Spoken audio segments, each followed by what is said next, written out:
सपा सांसद रामजीलाल सुमन के राणा सांगा पर दिए गए विवादित बयान का लगातार विरोध जारी है और इसी विरोध के बीच आगरा में करणी सेना ने अपना विरोध प्रदर्शन फिर से किया।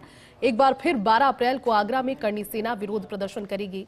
इस मामले को लेकर श्री राजपूत करणी सेना के राष्ट्रीय अध्यक्ष प्रताप सिंह कालवी ने फर्स्ट इंडिया से खास बातचीत की और कहा 12 अप्रैल को आगरा में करणी सेना विरोध जताएगी। रामजीलाल सुमन को माफी मांगनी होगी, अगर माफी नहीं मांगी तो आंदोलन को तेज कर दिया जाएगा। इस मौके पर प्रताप सिंह कालवी से खास बातचीत की एसोसिएट एडिटर विजेंद्र सोलंकी ने। सपा सांसद रामजीलाल ने जिस तरीके से महाराणा सांगा को लेकर बयान दिया, उसके बाद से राजपूत समाज में नाराजगी है। करणी सेना लगातार विरोध जता रही है। रामजीलाल के घर जाकर विरोध दर्ज किया गया, लेकिन उसके बावजूद माफी नहीं मांगी गई। बयान यह दिया गया है कि अगर प्रशासन को हटा लिया जाए तो हम भी देख सकते हैं, और यह बयान सांसद रामजीलाल की तरफ से दिया गया है। इस पर बात करने के लिए हमारे साथ मौजूद हैं करणी सेना के राष्ट्रीय अध्यक्ष प्रताप सिंह कालवी जी, जो कि लोकेंद्र जी कालवी की लेगेसी को आगे बढ़ा रहे हैं। प्रताप जी, सबसे पहले जिस तरीके से बयान आ रहे हैं, क्योंकि हमने वो दौर भी देखा है कि भाई फिल्म पद्मावत में जब किया गया तो एक अलग तरीके का रिएक्शन था और बदलाव किया गया था माफी के साथ, लेकिन राणा सांगा को लेकर जो बयान दिया गया उस पे ना माफी है, उल्टा धमकी दी जा रही है। नहीं, बहुत ही दुखद है और फर्स्ट इंडिया का बहुत बहुत धन्यवाद है पहले कि आप इस मुद्दे को जातिवाद नहीं देके एक राष्ट्र के मुद्दे पे और लेके आ रहे हैं आप। तो बहुत ही दुखद घटना है कि एक सांसद के मार्फत एक जो हमारे सबसे बड़ी पंचायत है, प्रदेश की विधानसभा होती है, आपके देश की लोकसभा होती है, राज्यसभा होती है, उस पंचायत से ये बयान निकलता है और माफ़ी भी नहीं मांगना, तो ये बहुत ही बड़ी दुर्भाग्यपूर्ण की बात है कि ये पूरा वेल प्लान्ड वे में है कि देश को कैसे जातियों में बांटा जाए। क्योंकि जो काम राम के काल में नहीं हुआ, जो काम कृष्ण का काल में नहीं हुआ, जो सतयुग द्वापर और त्रेता में नहीं हुआ, वो अब ये देखने को मिल रहा है कि उस टाइम में भी कोई जाति की लड़ाई नहीं थी, ना कोई हिंदू मुस्लिम सिख ईसाई की लड़ाई नहीं थी, वो धर्म की लड़ाई थी। और धर्म भी न्याय की, कि किसी के साथ अन्याय हो रहा है। आज पांडव कौरव भी देखेंगे, दोनों भाई थे, हिंदू मुस्लिम नहीं थे वो, लेकिन कृष्ण खड़े थे धर्म। धर्म मतलब सत्य और राष्ट्र की भलाई के लिए और आने वाली पीढ़ी की भलाई के लिए जो बात हो, और किसी के साथ अन्याय हो रहा है तो कृष्ण उसके साथ खड़े थे, और यही राम और रावण में भी देखने को मिला। लेकिन अभी बहुत बड़ा दुर्भाग्यपूर्ण की बात है कि ये हमको एक जातिगत रूप दिया जा रहा है, हिंदू मुस्लिम का और दूसरी जातियों का, दलित राजपूत का, Dalit versus OBC, OBC versus Rajput general. तो ये बहुत ही दुखद है। राणा सांगा, शिवाजी, सबके साथ 36 कौम खड़ी थी राष्ट्र के लिए। और एक आप देखेंगे कि राणा सांगा जो है आपके लगभग चित्तौड़ से लेके आगरा तक अगर लड़ाई लड़ने गए हैं तो सबसे पहले इतिहासकारों को ये पूछना चाहिए और उनसे राय लेनी चाहिए कि भाई क्या सही है क्या गलत है।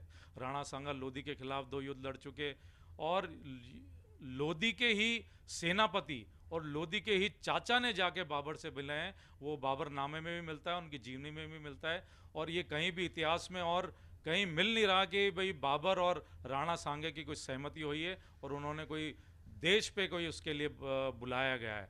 अगर ऐसा ही होता तो खानवा का युद्ध क्यों नहीं होता, आपके लोधी के साथ 2-2 युद्ध हुए हैं वो क्यों होते। सुमन जी को भी कहना चाहता हूँ, अगर पाक ऑक्यूपाइड कश्मीर है, अभी भी भारत का कुछ हिस्सा कश्मीर के पास है, आप अपनी इतनी ही राष्ट्रवादी अगर आप में है तो आप खुद सांसद हैं, आप वहाँ जाएं, आप भारत के लिए काम आएँ, आप अपना बलिदान दें, आप अपने लोगों को लेके जाएं। एक गोल आप तलवार की लड़ाई लड़ें, कोई बंदूक के साथ लड़ें, तोप तमंचों के साथ लड़ें, और भारत के लिए आप काम आते हैं तो पहले उसके बाद आप अपने बेटे को तैयार रखें कि आपके अगर काम आने के बाद आपका बेटा क्या तैयार है क्या वीर गति के लिए। और रामजीलाल सुमन से हमारा कोई निजी बैर नहीं है, किसी का भी, हम कोई दलितों से हमारा बैर नहीं है, हमारा बैर सिर्फ उनके विचार से है। और ऐसा विचार कोई भी रखेगा तो वो राष्ट्रद्रोह में बिल्कुल आना चाहिए। चाहे भीमराव अंबेडकर के लिए अगर कोई गलत बोलता है तो बिल्कुल राष्ट्रद्रोह होना चाहिए, और ऐसे लोगों के लिए कड़ी से कड़ी सज़ा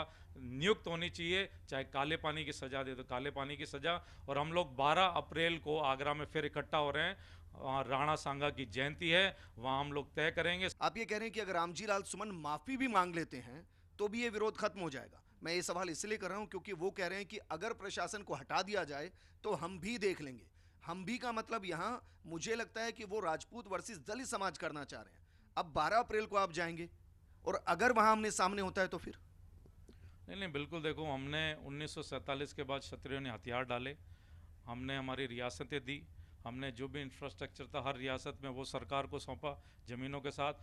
और हम तो खुद सरकार से डिमांड कर रहे हैं कि साहब हमको भी वापस फ्री हैंड दिया जाए, क्योंकि क्षत्रियों का काम यही है कि राष्ट्र के लिए अगर कोई भी खिलाफ जाता है, चाहे राजपूती वर्ग का क्यों नहीं हो या जनरल कास्ट का ही क्यों नहीं हो, तो हम उसके लिए आंख से आंख मिला के आंख फोड़ने का काम और दो दो हाथ करने के लिए हम भी तैयार हैं। सरकार हमको भी छूट दे, हम भी मांग कर रहे हैं, और सुमन जी भी मांग कर रहे हैं, तो सरकार को खुली छूट देनी चाहिए ताकि आने वाली पीढ़ियों के लिए एक एग्जाम्पल सेट हो। जो राणा सांगा ने सेट किया है कि आगरा दिल्ली में जाके अगर उन्होंने लड़ाई लड़ी है तो आने वाली पीढ़ी के लिए लड़ी है, ताकि केसरिया ध्वज जिंदा रहे। कि मैं व्यक्तिगत मानता हूं कि वर्तमान सरकार इस तरफ सोच रही है, तो एक ऐसी मांग क्यों नहीं कि अगर आज के बाद किसी भी धर्म के जो गुरु हैं, जो महापुरुष हैं, जो ईश्वर हैं, उनको लेकर कोई बयान नहीं देगा, और बयान देगा तो उस पर कठोर कार्रवाई सरकार करेगी, पहला चीज। दूसरी चीज, जो इतिहास लिखा गया है उस इतिहास के अंदर बहुत सारी चीजें हैं जो कंट्राडिक्शन है, तो इतिहासकारों को बैठाकर एक कमेटी बनाकर उस इतिहास को सही किया जाए, इस दिशा में क्यों नहीं बढ़ा जाता? नहीं, बिल्कुल करना चाहिए। देखो, राज्यसभा में जो जाते हैं वो एक उस परिप्रेक्ष्य से जाते हैं नीतियाँ बनाने के लिए। नीतियाँ बनाने के लिए उनके पास इतिहासकार भी होता है, उनके पास लर्नर्ड आदमी भी होते हैं, आईएएस भी होते हैं, अफसर भी होते हैं, वो उनका काम होता है। लेकिन राजनेता ही सब कुछ बन जाएगा, वो आप फौजी भी बन रहे हो, हिस्टोरियन भी बन रहे हो, तो ये बिल्कुल तय होना चाहिए कि जितने भी हमारे महापुरुष हैं उनमें बोलने पे कड़ी से कड़ी सजा होनी चाहिए। जो सुमन जी ने बयान दिया है कि राणा सांगा के जो वंशज हैं वो भी गद्दार हैं, तो ये बहुत बड़ी कालिक ना कि उनके वंशजों पे है बल्कि पूरे राष्ट्र पे है।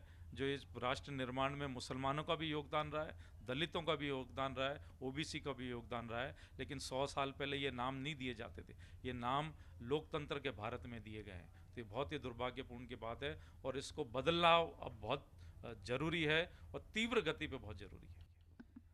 प्रताप जी, शुक्रिया हमारे साथ बातचीत करने के लिए। और ये सच है कि महापुरुषों को लेकर बयान सोच समझ कर दिए जाने चाहिए, और अगर लगता है कि किसी बयान से किसी की भी भावना आहत हो सकती है तो उस बयान से बचना चाहिए, और वो सब धर्म के मानने वाले लोगों पर और तमाम पार्टियों के नेताओं पर लागू होना चाहिए। कैमरा पर्सन घनश्याम के साथ Vijendra Solanki, First India news.